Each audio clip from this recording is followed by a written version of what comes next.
averaged 10 rebounds in a season was Al Jefferson, 06-07. Rajon Rondo was a rookie on that team. Now he's a two-time champion and an Atlanta Hawk. 2-year deal for a club that needed to get Trae Young some backcourt help. The Clippers agreed to a deal with Serge Ibaka to fill the gap left by the new Laker Montrezl Harrell. Ibaka averaged a career-high 15-plus points per game last season. Oh, there's no place like home, even if Toronto may not be able to play at home. Fred VanVleet agrees to a 4-year, $85 million deal, largest contract signed by an undrafted player in NBA history. And Carmelo Anthony, smelling roses, again agrees to re-sign with the Trailblazers. 1-year minimum deal. Portland needs scores, and Anthony can score the basketball.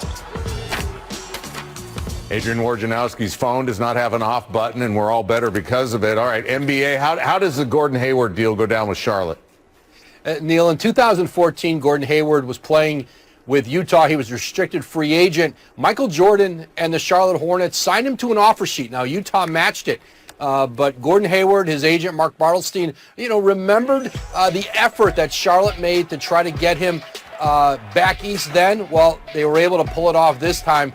He had talked with a number of teams about sign and trade scenarios, including his hometown Indiana Pacers. But Charlotte was able to create the salary cap space, $30 million a year, to sign Hayward to, as we reported, a 4-year, $120 million deal. He wants to have the chance again to be more of a player who's going to impact his team. His role diminished as time went on with the injuries, the emergence of Jason Tatum and Jaylen Brown in that Celtic front court. All right, so when Boston knows, hey, Hayward's not coming back, where does their focus turn? Well, they got a commitment today from Tristan Thompson, free agent center from Cleveland, who they had talked on and off again about trading for a number of years. But, listen, to get the money off of their cap with Gordon Hayward this year certainly allows them some flexibility to do some things. While it was nice to have Hayward at $30 million a year, it didn't exactly financially balance out their roster to have that much money all tied into one position on the team. All right, Rondo's got a couple rings, one with the Celtics, one with the Lakers. Now he's a Hawk. What's he bring to Atlanta? Yeah, he goes there 2 years, $15 million. And this is an Atlanta team that wants to get tougher. They want to get more physical. They want to get better defensively. They can score the ball, built around Trae Young. Rondo can play a leadership role on a very young team, and a team that hopes, I'm not sure they're a playoff team this year, but they want to get closer to the postseason and start competing in the East, to play in the playoffs. When it comes to the NBA, nobody works harder, nobody does it better than you, Adrian Wojnarowski. Thanks, Neil. This is everything, and I'm going to tell you why. Because if you're in a place like Oklahoma City, you're probably not going to get free agents. The only way you're going to get players is through the draft and through trades. So this is what these draft picks are, the chance to draft those players or trade them for players. And Zach was just talking about the Thunder getting second-round picks in the next few days.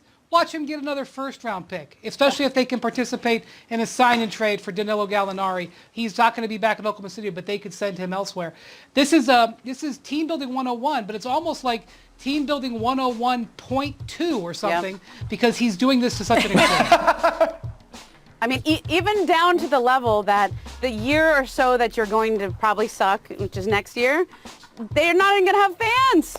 I mean, that's beautiful. This is basically what Sam Hinkie was trying to do in Philadelphia, which is get as many draft picks as you possibly can, give yourself as many chances to hit on those draft picks, whether they be in the teens or at the top of the draft. Well, next year, the Thunder are probably not going to be as good, probably a couple of years here, but at some point, you become a good, nice young destination with good young players that people might want to go to, and then you have all the first-round picks. I feel like Adam Silver is going to be announcing, and with the 10th pick, yes, you guessed it, the Oklahoma City Thunder. Sam Presti. That's going to happen every year for the next few years.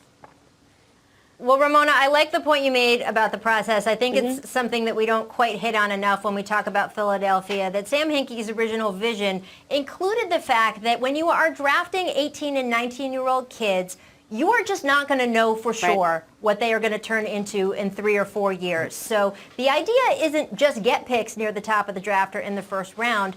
The idea was get as many as you can. So Right. that even if you only bat in baseball terms 300 or 400, if you have so many shots being at the plate, so many ups, you are going to get, say in Philadelphia, end up with a Joel Embiid and Ben Simmons, two young all-stars locked in on those contracts. And look, Philadelphia, they whiffed on a bunch of those early picks. But again, when you have as many picks as Philly amassed during that process, and as much as Sam Hinkie has amassed here, you have the chance of getting those young players that you really, really want and can hit on.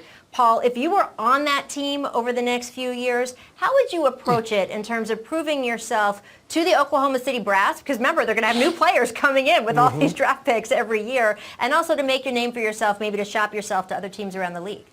Well, I think there's tremendous opportunity there, especially for a kid like Shea Gilchrist. You know, he's a young star. He has this opportunity with a Chris Paul gone. And the guys there, they know this. They understand their situation. There's going to be new players coming in and out until they find the right cornerstone players that's going to be there for years to come. Now is the opportunity for you to establish yourself as one of those cornerstone players or that player that you can say, hey, you know, he really represents what we are as a franchise as far as hard work and what we do in the community. So now is the opportunity because they know that players are going to be coming in and year out, having that opportunity also. This is everything for OKC. You know, until they find those cornerstone guys, they're going to just keep rolling the dice, and they have plenty of opportunities to do that. So many opportunities. I want to move over to the Knicks.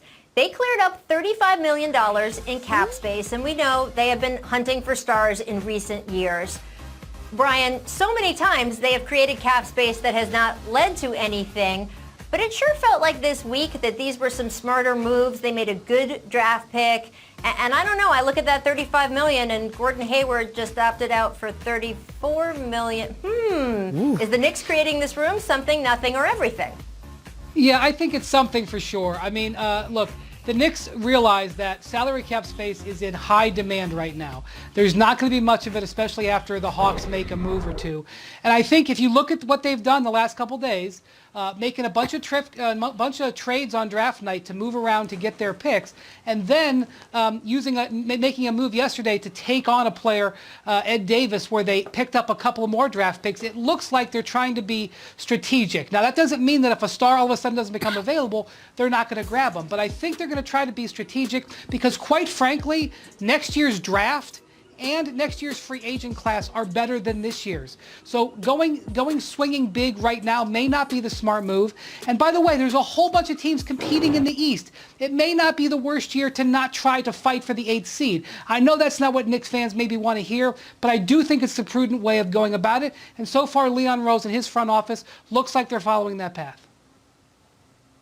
Yeah, I agree with Brian. I think the Ed Davis salary dump to get those seconds was a great move. Remember, the Knicks missed a chance to do that with Andre Iguodala last year when the Warriors needed to dump him. Memphis got a first-round pick. Detroit just got a first-round pick for taking on Trevor Ariza. I think the Knicks should look at moves like that, stockpile the draft picks. That said, the one exception that I wonder if they're thinking about is not Gordon Hayward. I'm sure they're thinking about Gordon Hayward, but I kind of like the fit of Fred VanVleet for them instead. I know Woj reported earlier he's most likely to go back to Toronto. I've been reporting that the whole time. I think that's true. I just think the Knicks, they're young players. Their growth is going to be stunted until the Knicks get a real point guard. And Frank Ntilikina has made some progress, but I think he's more a Patrick Beverley kind of point guard, like an off-ball spot-up guy than the engine of an offense. And I just think Kevin Knox, R.J. Barrett, Mitchell Robinson would benefit so much from them getting a veteran, leader, selfless kind of guy. So if I were them, I would look at Fred VanVleet, but I don't know what they're going to do. They do seem to be acting prudently, which I like.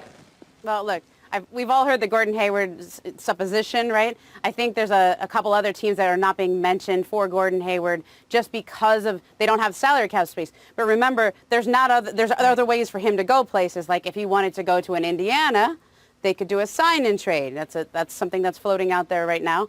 But I think with the Knicks, all that salary cap space, you could throw an offer at KCP. You could throw an offer at Bogdanovich. You could throw an offer at VanVleet. You can just make teams that are trying to retain their own free agents uncomfortable. And maybe you might get one of these guys, or maybe you become the third team in a sign-in trade that picks up a draft pick because you're able to absorb some of that salary.